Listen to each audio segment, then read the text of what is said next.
Friends, welcome to my channel. In this episode, we shall discuss about migraine headache. సాధారణ తలనొప్పికి migraine తలనొప్పికి difference ఏదంటే bone part మాత్రమే నొస్తుంది సాధారణ తలనొప్పిలో. Migraine తలనొప్పిలో రక్తనాళాలు కూడా నొస్తాయి. అందువలన థ్రాబింగ్ సెన్సేషన్, పౌండింగ్ సెన్సేషన్ అనేది ఉంటుంది. మైగ్రేన్లో రెండు రకాలు ఉన్నాయి. Migraine with aura, migraine without ఆరా.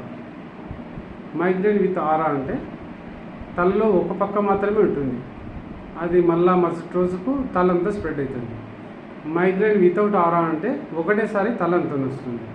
ఏ విధంగా వచ్చినా కూడా అది తలనొప్పి వస్తానే ఇమ్మీడియట్గా ఒక రూమ్లో పోయి ఎటువంటి సౌండ్ పొల్యూషన్ లేని చోట ప్రశాంతంగా నిద్రపోవాలి. తల మీద వెట్ క్లాత్ వేసుకోండి. అప్పటికి తగ్గకపోతే డాక్టర్ దగ్గరికి పోవాలి.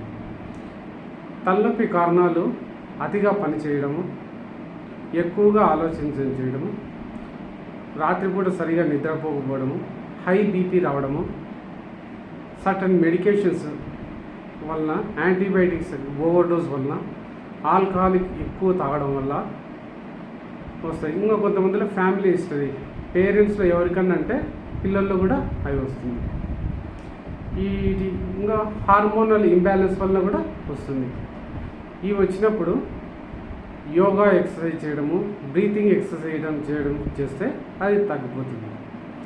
లేదంటే హాట్ వాటర్ తాగాలి. కొంతమంది వేడి కాఫీ తాగితే తగ్గిపోతుంది కదా, అది కరెక్ట్ కాదు.